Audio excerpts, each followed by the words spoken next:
Selamat malam saudara. TVRI Stasiun Maluku kembali hadir dengan penyampaian informasi Maluku Antar Nusa malam ini. Bersama saya Abraham Soni Soplantila.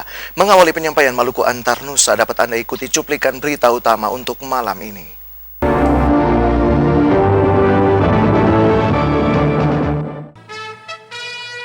Eksekusi bangunan rumah makan di Jalan Samratulangi Ambon berlangsung ricuh.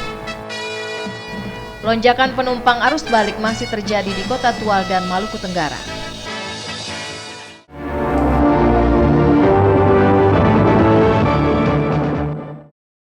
Demikian berita utama malam ini dan kini ikutilah berita selengkapnya.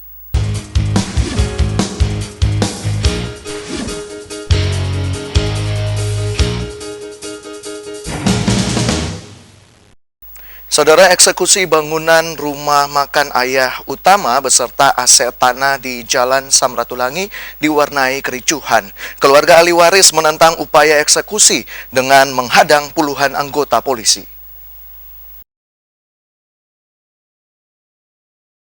Perlawanan terpaksa dilakukan keluarga ahli waris pemilik tanah dan bangunan rumah makan ayah utama terhadap puluhan anggota polisi saat akan dilakukan eksekusi oleh Pengadilan Negeri Ambon siang tadi. Aksi ini dilakukan ahli waris pemilik lahan yang menentang langkah eksekusi. Mereka menghadang petugas dengan alasan upaya banding atas sengketa lahan tersebut belum diputuskan Pengadilan Tata Usaha Negara. Kuasa hukum pemohon menyesalkan langkah Pengadilan Negeri Ambon yang melakukan eksekusi sudah mendahului keputusan dari PT UN. Padahal langkah banding yang dilakukan ahli waris pemilik masih berproses dan baru akan diputuskan 30 Januari nanti. Pengajuan gugatan perlawanan ke pengadilan adalah solusi hukum. Solusi hukum. Oleh karena itu kenapa sampai kami keberatan? Stop dulu pelaksanaan eksekusinya. Sidang dulu. Kalau umpamanya pengadilan dalam putusannya menyatakan bahwa permohonan perlawanan tidak ditolak, perlawanan adalah perlawanan yang tidak baik.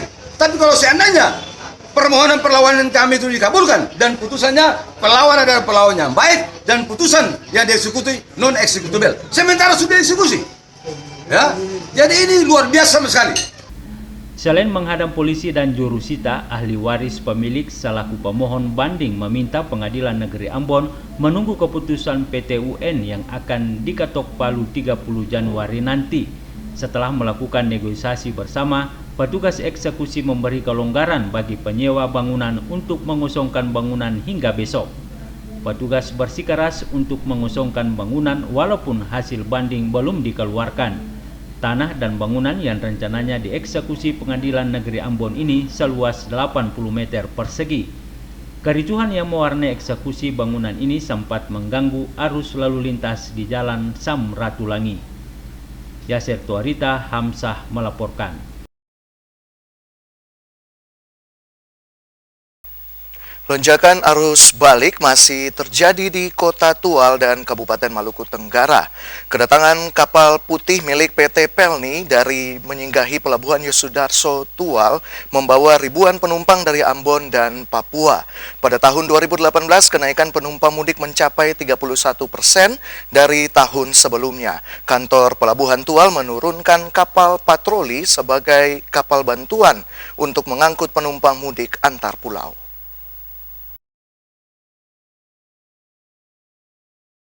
Guna memberikan pelayanan terbaik untuk masyarakat yang merayakan hari besar keagamaan seperti Natal maupun libur akhir tahun, Kantor Pelabuhan Tual menyiapkan sarana dan prasarana. Arus balik yang biasanya berlangsung sampai tanggal 8 Januari, tetapi di Tual dan Maluku Tenggara arus balik masih berlangsung sampai pertengahan Januari 2019. Kedatangan kapal Gapulu, KM Tidar dan KM Tatamailau yang menyinggahi Pelabuhan Yosudarso Tual membawa ribuan penumpang dari Ambon dan Papua. PLH Kepala Kantor Pelabuhan Tual Hamdi mengatakan arus mudik dan balik yang berlangsung di Kabupaten Maluku Tenggara dan juga Kota Tual berjalan aman dan terkendali. Namun, akibat faktor kondisi alam yang tidak bersahabat, Kantor Pelabuhan Tual menurunkan kapal patroli KM 334 sebagai kapal bantuan untuk mengangkut para penumpang penyeberangan antar pulau. Puncak arus balik di Kota Tual dan Maluku Tenggara terjadi pada tanggal 14 Januari kemarin.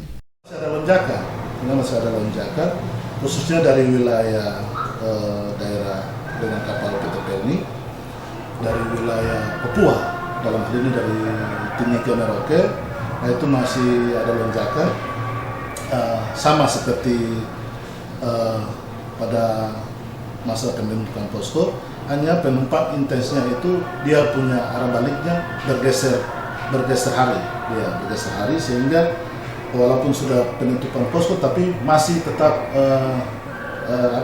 penumpang tetap lancar masih seperti dalam kita masih penutupan posko. Posko Natal dan Tahun Baru dalam melaksanakan Operasi Lilin Siwalima 2018 seharusnya berakhir pada tanggal 8 Januari. Namun untuk wilayah Kota Tual dan Maluku Tenggara berakhir pada 14 Januari kemarin. Pasalnya masih terjadi lonjakan penumpang arus balik. Dari Tual, Ongen Tati Pikalawan melaporkan.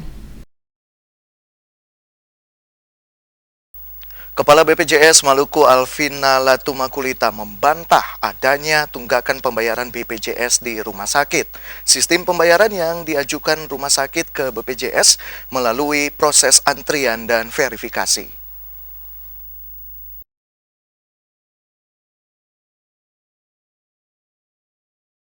Proses pembayaran klaim pelayanan kesehatan yang dilakukan BPJS di Maluku menggunakan sistem antrian.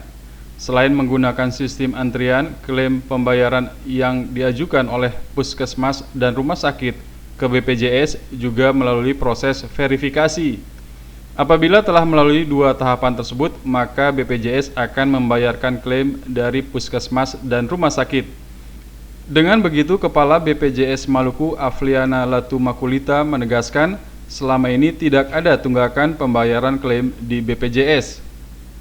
Jadi sebenarnya itu pertama bukan tunggakan, karena kami itu sistemnya FIFO, first in, first out, artinya siapa yang majukan duluan klaimnya, ada proses verifikasi, dan harus dia antri dari semua fasilitas kesehatan. Bayangkan ada 267 puskesmas dan itu se-Maluku.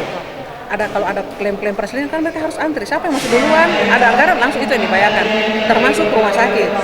Jadi kalau rumah sakit baru diajukan di akhir tahun, tentunya dia harus belakang dong. Tidak bisa dia duluan gitu. Siapa yang duluan dia harus bayar duluan. Menurut Kepala BPJS Maluku, kalaupun ada tunggakan pembayaran klaim rumah sakit, sesuai ketentuan BPJS akan membayarkan denda. Selain itu, BPJS mendorong rumah sakit untuk bekerja sama dengan sejumlah bank mitra BPJS yang telah ditunjuk. Hal itu dimaksudkan agar pihak bank mitra bisa meminjamkan dana bagi operasional rumah sakit yang melayani peserta BPJS. Frida Reman, Bambang Yudaswara melaporkan. Sementara itu, 3 rumah sakit di Maluku yang melayani pasien BPJS sampai saat ini belum terakreditasi. Padahal salah satu persyaratan melayani peserta BPJS adalah rumah sakit tersebut harus terakreditasi.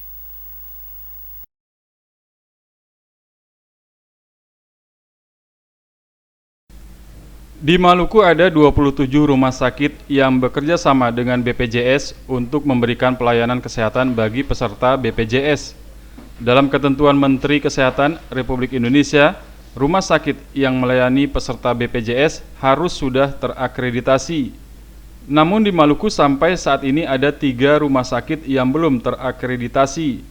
Rumah sakit tersebut berada di Tiakur, Maluku Barat Daya, Banda, Maluku Tengah, dan Namrole, Buru Selatan. Hal itu disampaikan Kepala BPJS Maluku Afliana Latumakulita. Menurut Latumakulita, 3 rumah sakit tersebut masih diberi waktu hingga Juni 2019 untuk mengurus akreditasi rumah sakit.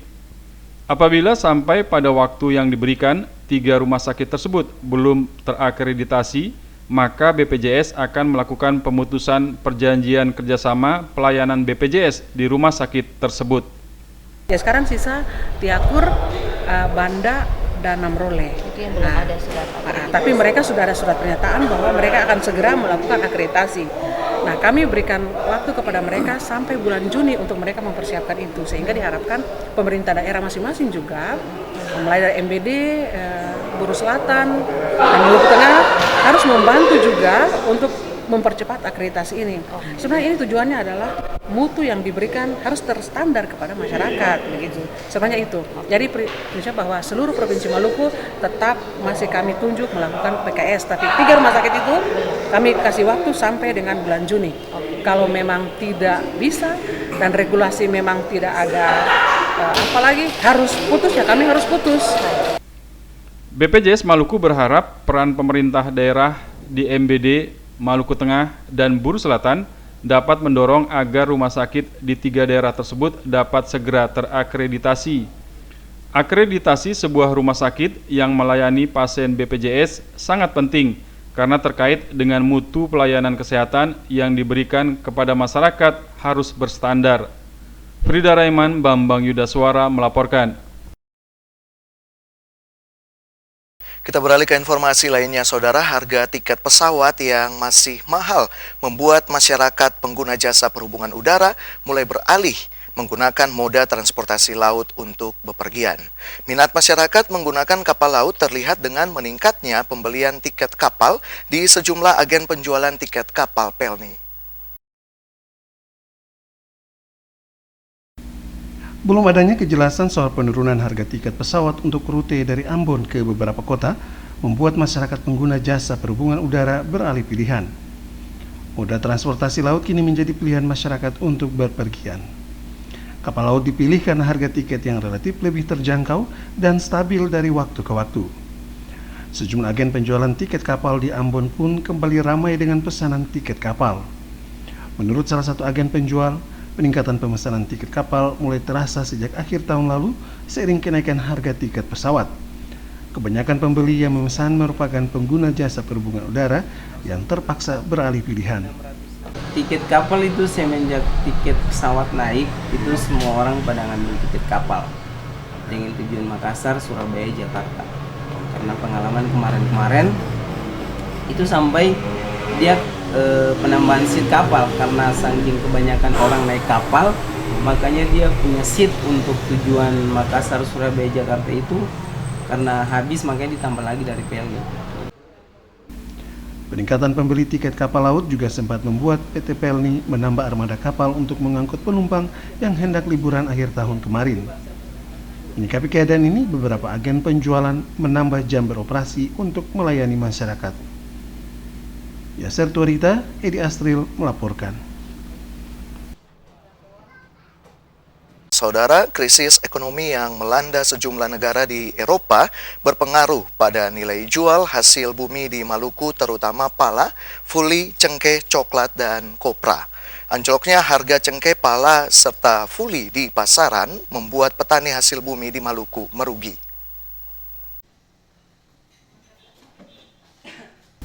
Harga cengkeh, pala, fuli, coklat, serta kopra terus merosot tajam sejak beberapa bulan terakhir akibat dari adanya krisis ekonomi yang melanda sejumlah negara di Eropa. Pala misalnya yang sebelumnya dijual dengan harga Rp70.000 per kilogram, kini turun menjadi Rp55 hingga Rp60.000 per kilogram, tergantung kualitas. Harga fuli atau bunga pala saat ini di kisaran Rp150.000 per kilogram. Sedangkan harga coklat di kisaran Rp25.000 atau turun Rp5.000 dari harga sebelumnya Rp30.000 per kilogram. Selain pala, fuli, dan coklat, harga cengkeh pun terkena imbas krisis yang terjadi di Eropa. Harga cengkeh yang sebelumnya bisa mencapai Rp120 hingga Rp150.000 per kilogram, kini turun menjadi Rp85.000 per kilogram. Ucen, salah satu pemilik perusahaan yang bergerak di bidang jual beli hasil bumi di Ruko Batu Merah, menuturkan anjloknya harga hasil bumi membuat sejumlah petani di daerah ini mulai menjerit karena produksinya banyak namun harga di pasaran turun drastis. Bicara tentang hasil bumi, harganya tidak menentu, ada yang naik, ada yang turun. Ya sementara dari tahun-tahun kemarin harganya ada meningkat malah turun lagi. Dari awal dari Januari ini harganya memang stabil tapi belum menentu. Coklatnya dari 30 akan jadi 25, kopra dari 30 akan jadi 4.000. Cengkeh sementara yang kemarin kan 50 yang akhir tahun kemarin, tapi sementara tinggal 85. sampai 8 ambon. Biji pala tergantung kualitas barang, dari potensi 50 sampai 57. Paling tertinggi kalau ada yang kualitasnya bagus bisa 60, tergantung volume barang. Nah, puli paling rendah itu 150. Tapi kalau lihat dari volume barang, apabila kalau lebih dari 1 ton berarti 150. Ucen mengaku anjloknya harga beberapa komoditas andalan Maluku di pasaran tidak separah harga kopra yang turun sangat drastis dalam 2 tahun terakhir. Harga kopra sebelumnya mencapai 10 hingga 12 ribu rupiah per kilogram, sekarang anjlok turun menjadi 4 ribu rupiah per kilogram. Rahmala Tukosina, Udin Sanduan melaporkan. Otoritas Jasa Keuangan Provinsi Maluku melihat investasi di Maluku secara keseluruhan selama tahun 2018 tumbuh signifikan. Hal itu terjadi karena adanya komitmen pemerintah daerah mengembangkan perekonomian.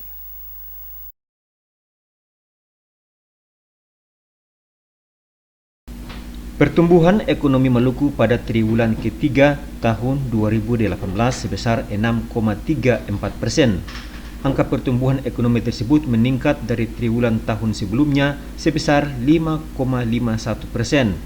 Pertumbuhan ekonomi tersebut juga lebih tinggi dibandingkan dengan pertumbuhan ekonomi nasional sebesar 5,17%. Kepala Kantor Perwakilan Bank Indonesia Maluku, Bambang Pramasudi mengatakan, beberapa hal positif yang mendorong pertumbuhan ekonomi Maluku terutama dari sisi pengeluaran adalah pelaksanaan pilkada serentak, pelaksanaan beberapa kegiatan berskala nasional dan internasional, serta tumbuhnya infrastruktur. Hal tersebut juga mendorong menguatnya konsumsi rumah tangga, konsumsi pemerintah, dan lembaga non-profit melayani rumah tangga. Ekonomi Maluku yang tercatat sampai saat ini dari BPS itu baru data triwulan 3. Triwulan 3 2018 capaiannya sebesar 6,34% year on year. Artinya kalau dibanding triwulan 3 2017 kita tumbuh 6,34%. Dan itu adalah secara triwulanan pertumbuhan yang tertinggi selama 2018. Memang biasanya polanya di triwulan 4 nanti akan agak sedikit menurun. Polanya seperti itu. Selain itu, pemerintah Provinsi Maluku telah membentuk tim percepatan ekspor.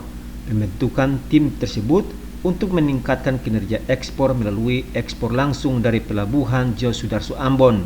Bank Indonesia memperkirakan pertumbuhan ekonomi Maluku akan meningkat di tahun 2018. Bank Indonesia memperkirakan pertumbuhan ekonomi Maluku pada tahun 2019 akan meningkat menyusul stabilitas keamanan di daerah ini yang terus membaik. Hamzah Tomia dan Junaidi Asril melaporkan.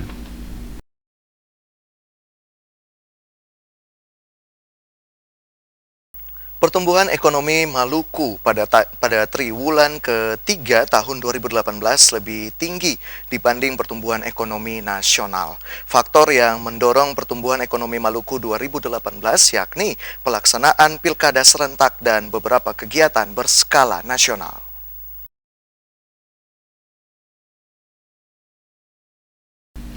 Kepala Kantor Otoritas Jasa Keuangan Maluku, Bambang Hermanto, mengatakan pertumbuhan investasi secara keseluruhan di Maluku pada tahun 2018 menunjukkan angka positif. Dari segi pembiayaan, pihak perbankan untuk kegiatan ekonomi di Maluku juga tumbuh signifikan. Data Otoritas Jasa Keuangan menunjukkan di sektor perbankan, pasar modal maupun asuransi menunjukkan perkembangan adanya investor baru. Hal ini menunjukkan pertumbuhan investasi baik di sektor perbankan dan sektor real berkembang dengan baik. Kegiatan investasi masih berpusat di Kota Ambon dan Kota Tual. Faktor yang mendukung pertumbuhan investasi di Maluku yakni kondisi keamanan Provinsi Maluku yang sangat baik. Selain itu, pemerintah Provinsi Maluku dan Kabupaten Kota serius mengembangkan perekonomian di daerah masing-masing. Tim percepatan ekspor Maluku yang dibentuk pemerintah Provinsi Maluku juga memberikan ruang bagi hadirnya investor. Tergantung dari situasi dan kondisi ya. Nah, kita melihat situasi dan kondisi di Provinsi Maluku saat ini yang sudah kondusif ya. Terus kemudian dari pemerintah provinsi maupun dari pemerintah kabupaten kota juga sangat serius untuk mengembangkan kegiatan perekonomian di masing-masing daerahnya. Nah, sehingga kegiatan sektor real ini di Provinsi Maluku bisa berkembang dengan baik. Ya. Beberapa hal tadi yang saya sampaikan, indikatornya antara lain kan dari perkembangan sektor pembiayaan ya di perbankan. Kemudian kita juga melihat di sektor jasa keuangan ini pertumbuhan masyarakat yang mau melakukan investasi ya di sektor jasa keuangan juga meningkat cukup pesat ya. Selain mempermudah izin usaha, Otoritas Jasa Keuangan Maluku mengingatkan pemerintah daerah dan rakyat Maluku untuk memberikan kepastian hukum terhadap lahan yang menjadi tempat investor berusaha. Hamzah Tomia dan Junaidi Asril melaporkan. Anda kembali menyaksikan program Maluku Antar Nusa. Saudara, Kantor Wilayah Direktorat Jenderal Bea dan Cukai Maluku berkomitmen untuk mengoptimalkan ekspor komoditi laut di tahun 2019 sebagai upaya meningkatkan pertumbuhan ekonomi Maluku. Beberapa komoditi itu diantaranya mutiara, rumput laut, dan produk laut lainnya.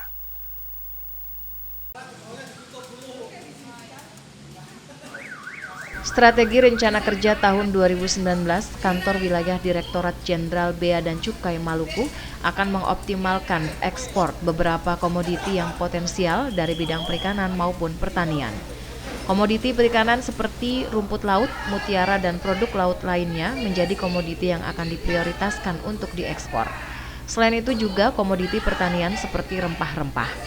Strategi rencana kerja ini menitik beratkan pada pengawasan melalui sinergi dengan stakeholder, baik instansi pemerintah maupun masyarakat.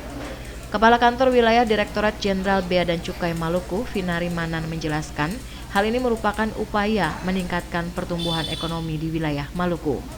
Ini yang selama ini juga dikirim ke Surabaya, ke Makassar dan lain-lain. Ya, ekspornya dari sana. Nanti tahun 2019 ini kita akan menggerakkan ya ekspor itu langsung dari Maluku juga. Jadi biar kami di tahun 2019 temanya masih dengan mendorong ekspor langsung dari Maluku di sektor perikanan yang lebih luas lagi, bukan hanya ikan, tapi tadi rumput laut, mutiara, kemudian kepiting. Kemudian juga di sektor tadi hutanan yaitu kayu dan sektor perkebunan yaitu kelapa.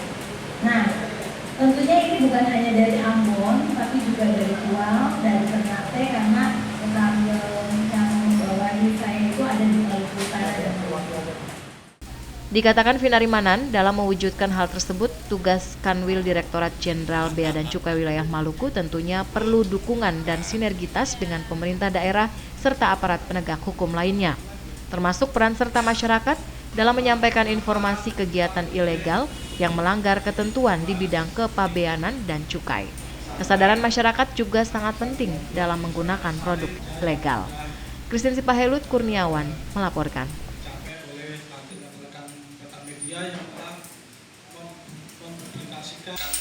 Kuota haji Maluku masih mengacu pada estimasi data sementara yakni 1.090 orang. Khusus untuk kota Ambon, pada musim haji tahun 2019, jumlah jemaah calon haji yang akan diberangkatkan sebanyak 368 orang.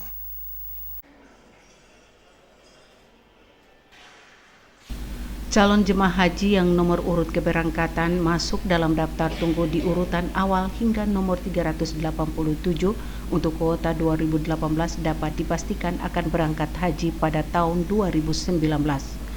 Untuk jemaah calon haji Maluku pada musim haji 2019 tercatat sebanyak 1.083 orang dan ditambah 7 petugas haji dengan total 1.090 orang. Khusus untuk kota Ambon diberikan jatah 368 orang. Untuk mempersiapkan keberangkatannya ke Tanah Suci nanti, 368 calon jemaah haji kota Ambon ini sejak minggu lalu sudah disibukkan dengan kepengurusan dokumen haji. Salah satu di antaranya adalah paspor. Pembuatan paspor di kantor imigrasi kelas 1 Ambon dibuka bagi umum dan para calon jemaah haji setiap hari jam kerja. Pembuatan paspor bagi jemaah calon haji kota Ambon dikawal petugas dari Kementerian Agama Kota Ambon. Pihak imigrasi kelas 1 Ambon setiap hari dispensasi pembuatan paspor mencapai 30 buah buku paspor. Dalam rangka Hari Bakti Imigrasi ke-69 tanggal 26 Januari, kantor imigrasi Ambon memperlakukan operasi simpati. Operasi simpati dibuka sejak jam kerja hingga hari Sabtu dengan pembuatan buku paspor bagi jemaah calon haji dari 30 menjadi 50 buah buku paspor. Kepala Kantor Imigrasi Kelas 1 Ambon Aprizal mengakui petugas imigrasi kelas 1 Ambon siap melayani masyarakat yang hendak membuat paspor baik untuk umum dan paspor jemaah calon haji. Kemarin sudah ini juga dari Kemenak juga ada ke sini ya untuk Kemenak Kota dan juga pelaksanaan pemberian dokumen untuk para calon jemaah haji. Kita berikan luang untuk setiap hari itu 30 Bu ya. Dan juga saya minta kepada Kemenak untuk hari Sabtu mumpung ada pelayanan simpatik dalam rangka Hari Bakti Imigrasi ke-69 dan saya bawa 50 orang untuk hari Sabtu Bu. Nah, hari Sabtu dan juga kita udah bikin tim juga untuk percepatan pemberian dokumen bagi calon jemaah haji untuk Ambon dan wilayah kerja kantor imigrasi kelas 1 TPI Ambon yang lain. Dan mungkin kalau yang lain kita akan jemput bola Bu dengan cara mobile. Itu loh mobile ini ya, mobile paspor nanti. Dan juga kita udah bikin schedule kapan kita mau berangkat dan tim juga udah kita siapin itu Bu untuk mengantisipasi pemberian dokumen bagi calon jemaah haji di wilayah kerja kantor imigrasi kelas 1 TPI Ambon. Aprizal mengatakan pembuatan paspor di kantor imigrasi kelas 1 Ambon sangat mudah dan tepat, bahkan mengalami peningkatan bila dibandingkan dengan tahun 2018 lalu. Rahmalatu Konsina, Udin Sanduan melaporkan. Saudara, SMP Negeri 2 Ambon kembali meraih prestasi di bidang olahraga pada Lomba Karate tingkat Kota Ambon tahun 2018 lalu. Prestasi olahraga yang diraih ini merupakan dukungan pihak sekolah dan para orang tua siswa.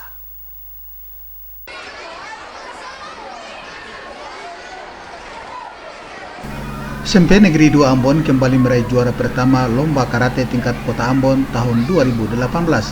Prestasi yang diraih ini merupakan hasil kerja keras pihak sekolah bersama orang tua siswa dalam memberikan motivasi dan spirit bagi siswa untuk mengukir prestasi. Kepala SMP Negeri 2 Ambon Abdul Ghani Suat mengatakan lomba karate antar siswa SMP tingkat Kota Ambon ini diharapkan dapat memacu kreativitas siswa dalam meraih prestasi terutama di bidang olahraga. Mereka mengungguli teman-teman yang lain dalam hal karate, ya juara 1 juga. Ada beberapa itu yang awal tahun mulai meraih, kami sudah mulai termotivasi dengan juara-juara ini, maka ini yang kami kembangkan kepada anak-anak kami untuk bagaimana bisa membuat terobosan baru di tahun 2019, bahkan sampai seterusnya kami akan tetap mendapatkan juara untuk di Kota Ambon nanti, Pak. Ghani Suat menyebut prestasi yang diraih siswa SMP Negeri 2 Ambon ini dapat merangsang bakat dan minat para siswa untuk terus berpacu di bidang olahraga, terutama di bidang olahraga karate. Abu Salwawa melaporkan. Keluarga besar Kodam 16 Patimura menggelar perayaan Natal yang dipusatkan di Gedung Baileo Slamet Riyadi Makorem 151 Binaya, Kamis pagi. Perayaan Natal Kristus 2018 yang digelar keluarga besar Kodam 16 Patimura ini berlangsung di bawah sorotan tema Jadikan Hikmah Natal sebagai perwujudan profesionalitas prajurit dan PNS TNI Angkatan Darat untuk rakyat. Perayaan Natal ini dihadiri para pejabat dan para perwira serta ratusan personel TNI dari berbagai satuan di lingkup Kodam 16 Patimura yang beragama Nasrani. Pembakaran lilin Natal tanda terang kasih Kristus telah menyinari dunia dilakukan Irdam 16 Patimura, Kolonel Arhanud Karef Marpaung, Ketua PGIW Maluku, Pendeta John Ruhulesin, Ketua Sinode GPM, Pendeta AJS Werinusa, Perwakilan Uskup Diosis Amboina, Ketua Panitia Perayaan Natal Kodam, Letkol Infantri Joki Pesulima, dan Koordinator Gereja Kategorial Kodam 16 Patimura. Acara diawali dengan ibadah perayaan Natal yang dipimpin Pendeta John Ruhulesin.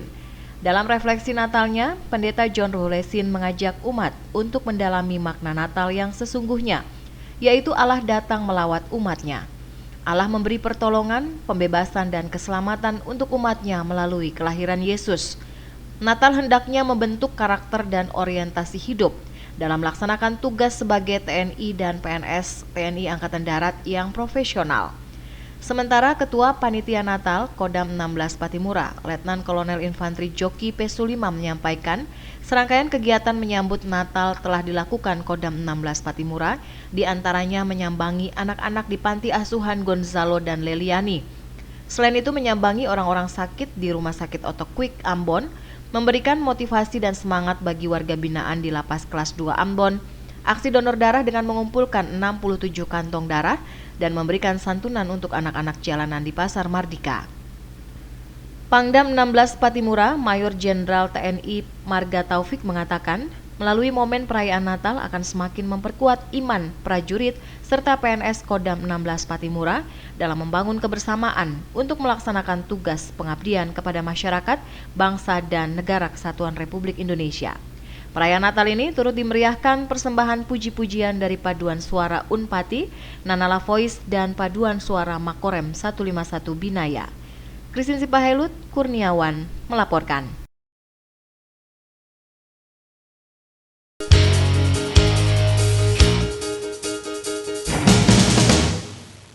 Saudara, penyampaian berita tadi sekaligus mengakhiri Maluku Antar Nusa malam ini. Kami yang bertugas mengucapkan terima kasih atas perhatian dan kebersamaan Anda dengan kami. Selamat malam dan sampai jumpa.